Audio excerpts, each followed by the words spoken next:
एक बार wing commander Praful Bakshi, मैं आपके पास आ रही हूँ सर। ये जो उन्होंने कहा कि new Delhi is new Delhi, Bali was Bali, ये उन्होंने कहा है, तो इसका मतलब सीधा मतलब ये है कि भारत अब ये बाकी देशों को भी समझना होगा कि भारत वो कर सकता है जो बाकी दुनिया के देश नहीं कर सकते हैं। शायद एक मेज पर भी इन बड़े बड़े देशों को लाना और एक समझौता कराना आसान बात नहीं है। हिंदुस्तान में आज वो दम है कि ये कर सकते हैं।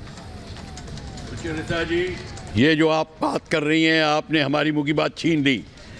ये new Delhi is new Delhi का मतलब ये है कि new Delhi knows they it's onion, सारा उसको यहाँ से लेके साउथ चाइना सी तक का पूरा उसको आभास है। उसको ये भी पता चल गया है कि अगली जो खेल क्या खेलेगा, अगली लीडरशिप कैसे लेगा। जैसे लेट शिंजो आबे साहब ने बोला था, जापानीज प्राइम मिनिस्टर ने, कि इस एरिया की, एशिया पैसिफिक स्ट्रेटेजिक एरिया की लीडरशिप भारत के पास आएगी।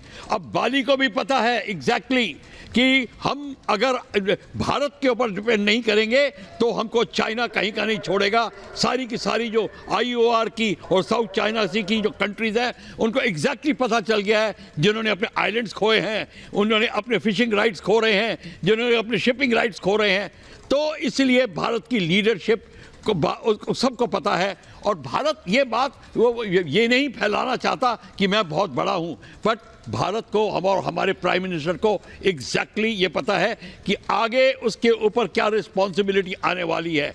ये तो हमारे भारत की एक उदारता है। उन्होंने यूक्रेन को कभी ये नहीं कहा कि तुमने हमारे साथ कभी हमें सपोर्ट नहीं किया इन यूनाइटेड नेशंस।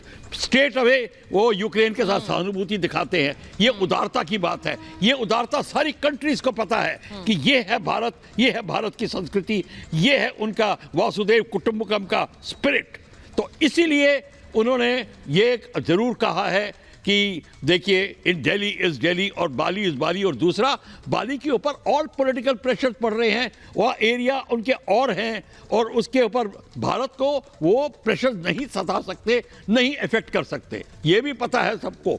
और दूसरा, जो जैसे आपने कहा था, अमेरिका के नेतृत्व भी वही कर सकता है जो कि जी बख्शी साहब, नेतृत्व वही देश कर सकता है जो आज के समय में दूसरों की आवाजों को दबाए ना, बल्कि जिनकी आवाज नहीं है उन्हें आवाज दे। जैसा हमने कहा, अफ्रीकन यूनियन को आवाज देने का काम भारत ने किया है, तो ये बड़ा इंपॉर्टेंट है। ये इसी पर मैं आ रही हूँ। जी जी, बोलिए, कंप्लीट करिए सर। कि ये इंपॉर्टेंट है और इसीलिए उन्होंने अफ्रीकन यूनियन को अपना हिस्सा बनाया है। आपको पता होना चाहिए, सारे अफ्रीका की जो एक्सप्लॉयटेशन हुई है, वो from colonisation days and before that slavery days. अभी prime minister of president of America France ने ये डिक्लेयर किया था 2008 में कि अगर 500 बिलियन हम फ्रांस से नहीं, अफ्रीका से ना लें तो हम थर्ड वर्ल्ड कंट्री बन जाएंगे। ये देखिए, ये एक्सप्लॉयटेशन जो उन्होंने एकदम बंद की है, उदारता दिखाई है। और जो भी उन पर उंगली उठा रहा है, भारत कुछ नहीं बोलता। ये उदारता के कारण लोग यही कहेंगे कि new Delhi is new Delhi and Bali is Bali. Sujata. Yes, मैं जीडी बख्शी सर, मैं आपके पास तुरंत आ रही हूँ, लेकिन एक बार जरा ये तस्वीर पीछे की दिखा देती हूँ, क्योंकि हम जहाँ पर खड़े हैं, भारत मंडपम, मुझे लगता है कल कोई एक मेहमान हमारे कह रहे थे कि भाई ये कार्यक्रम जब खत्म हो जाए तो इस मंडपम को जरा हिंदुस्तान की जनता के लिए, भारत की जनता के लिए खोल देना चाहिए, क्योंकि यहाँ जो खूबसूरती है वो बाकी लोग भी आकर देखें। तो मैं जरा एक बार बताना चाहती हूँ, रोहित जरा दिखाइए, संजीव जरा दिखाइए, ये पीछे जो मीडिया गैलरी है, ये जो तस्वीर आप देख रहे हैं, ये मीडिया गैलरी की है। ये भारत मंडपम का एक हिस्सा है जहां पर दुनिया भर की मीडिया इस वक्त आई हुई है, और यहीं पर बैठकर हम लगातार आप लोगों से भी मुखातिब हो रहे हैं, बात कर रहे हैं, अपने शो भी कर रहे हैं, और यहीं से बाकी लोगों के इंटरव्यूज भी आप तक पहुंचा रहे हैं। और ठीक इधर देखिए, वो हिस्सा है समिट हॉल, जहां पर सारे राष्ट्रीय अध्यक्ष पहुंचे थे और बैठकें हुई वहां पर।